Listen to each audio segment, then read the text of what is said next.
Iyi ni inkuru y'uruhererekane yitwa ubuzima bw'imvange. Nge uyibagezaho nitwa wusi. Dutangiranye n'amagambo y'umusore agira ati: ibigize ubuzima bwacu akenshi ni amayobera atandukanye. Bamwe bizera ko iyo umuntu apfuye biba birangiye, abandi nabo bakizera ko nyuma yo gupfa hari ubundi buzima.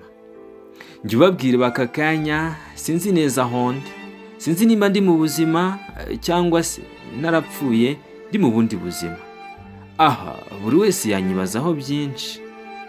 Umusore wacu akomeza atubwira ati: nakuze numva abantu benshi bavuga ngo buri kintu cyose kigira intangiriro n'iherezo. Ahari wenda nanjye ndi muri icyo cyiciro. Mu myaka mike ishize itari myinshi cyane, yari mu mpera z'umwaka, abantu benshi bari kwitegura iminsi mikuru isoza umwaka. Nibwo umuryango umwe witeguraga kwibaruka umwana bari bamaze igihe kinini bategereje. Habura iminsi mike ngo Noheli ibe, uyu mugore wari utwite yatangiye kumva atamerewe neza mu nda. Ahari wenda igihe cyo kwibaruka cyari kigeze. Nk'abandi bose nk'uko bigenda, yatangiye kumva afite ibisi. Kandi aho mu rugo nta wundi muntu mukuru wari uhari, usibye utwana tubiri twonyine gusa. Mu by'ukuri ntacyo twari kumumarira. Kubw'amahirwe ye meza cyane, umugabo we wajyanye n'abandi bana bakuru gushaka ibitunga umuryango bahise bahagera. Maze umugabo wakundaga umugore we cyane atungurwa no kumva amajwi ye asa nk'uri gutaka ndetse asaba n'ubufasha. Ntiyatindiganyije, yahise anyarukira mu cyumba maze asanga amaze kwibaruka umwana mwiza cyane w'igitangaza. Ibyishimo byari byinshi ku isura y'uyu mugabo wari umaze kubona akana ke kavutse. Mu by'ukuri yaranezerewe cyane ndetse ashimira n'umugore we ko yongeye kumuha undi mwana. Nk'ibisanzwe uyu mwana yavutse nk'abandi bose, ararira gusa, ariko uburyo yariragamo byari bitandukanye. Yarariraga cyane ndetse afite n'amarira menshi. Babanje kubyibazaho ariko ntibabigira birebire, bagombaga kumutunganya. Nibwo papa ubwo yari ari kumwoza yabonye ndetse anamenya ko uyu mwana yavukanye ikibazo cy'ukuguru kutameze neza. Ikirenge cye cy'ukuguru kw'ibumoso nticyari kiri mu mwanya wacyo. Yagize ubwoba bwinshi, atangira kugerageza ngo arebe ko cyasubira mu mwanya wacyo, ariko biranga. Ahubwo umwana akarushaho kurira cyane. Yanze kubigira ibanga, maze aragenda yicara impande y'umugore we akikiye n'ako kana. Mu by'ukuri isura y'uyu mugabo yahise ihinduka. Ntabwo yari akishimye nka mbere. Ubwo umugore we ntabwo yari azi ikiri kujya mbere. Kandi umwana nawe niko yakomezaga kurira n'amarira menshi cyane. Umugore niko kubaza umugabo we ati: mugabo mwiza, ese ni ubuhoro ko mbona utishimye? Amaso y'uyu mugabo yakomeje kuyahanga ku mwana we cyane, yitegereza kuri cya kirenge. Niko kubwira umugore we ati: tugomba kwishima kubw'uyu mumarayika watuvutsemo, kandi tugomba kumwishimira uko ari kose, kuko n'ubundi ni uwacu. Ibyo byose bivuganaga ikiniga cyinshi ndetse wumva ashaka kurira. Nyuma yo kumva ayo magambo, umugore yarikanze cyane. Niko kubaza umugabo we ati: wa mugabo we, ubaye iki? Niki kiri gutuma uvuga ayo magambo? Umwana wacu se ni iki kibazo afite? Umugabo yaramwegereye ndetse amwegereza n'umwana, aramubwira ngo: madamu wanjye nkunda cyane, umwana wacu yavukanye ikibazo gikomeye. Ikirenge cye ntabwo kiri mu mwanya wacyo, bisa nkaho yavutse ari akarema. Umugore yarikanze cyane, amera nk'utari kubyumva neza. Niko guhita afata umwana ngo arebe.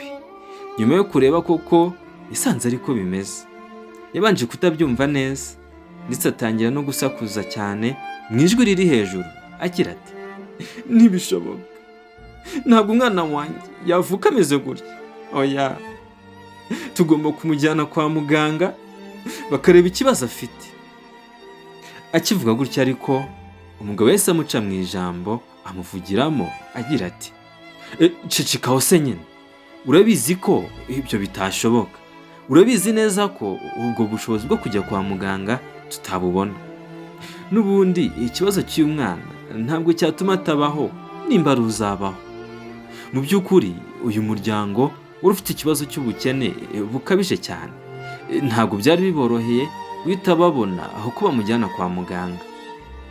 Mama we kwihangana byari byamunaniye, amatama ye yatangiye gushoka amarira menshi, ari nakakomeza kwibaza ibibazo byinshi bitandukanye, agira ati ariko se kuki ari njyewe? Kuki umwana wanjye avutse afite iki kibazo koko? Ubu se natavurwa azabasha kugendera ku maguru ye yombi?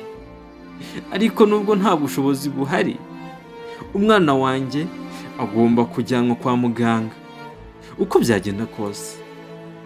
Ako kanya n'abandi bana nabo bahise binjira n'ibyishimo byinshi, banafite n'amatsiko menshi yo kureba akana kavutse.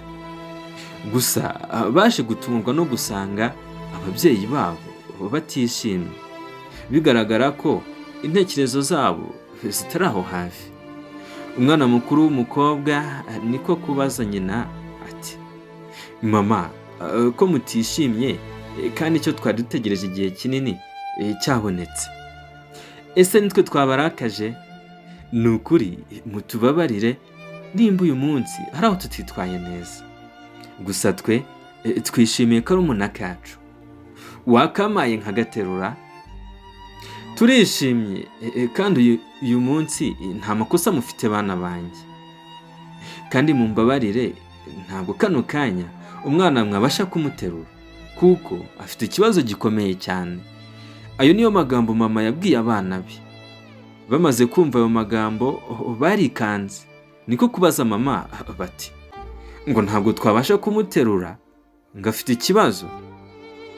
Mbese ubona nabo batari kubyumva neza. Uyu mukobwa yari umunyeshuri, yigaga mu mashuri yisumbuye, nubwo n'ubundi bitari byoroshye kumubonera amafaranga y'ishuri, ariko bakuraga uko bashoboye akajya kwiga. Ababyeyi nyuma y'uko bamusobanuriye ikibazo cy'umwana yavukanye, bamusabye kureka ishuri bakabanza bakavuza umwana, akazasubirayo nyuma ikibazo cy'umwana cyakemutse. Nk'umuntu mukuru wari uri mu mwaka wa nyuma, ntabwo yigeze abyemera. Ntabwo yiyumvishaga ukuntu umuntu yava mu ishuri kandi yari agiye kuyarangiza. Bakomeje kujya impaka batabyumvikanaho neza, ariko muri ako kanya mama ahita afata umwanzuro ukomeye ubatunguye bose. Mwakoze cyane kubana nanjye. Reka tuzakomezanye ubutaha tunarebera hamwe umwanzuro mama yafashe ubatunguye cyane. Mwari kumwe nanjye Wusi. Imana ikomeze ibarinde.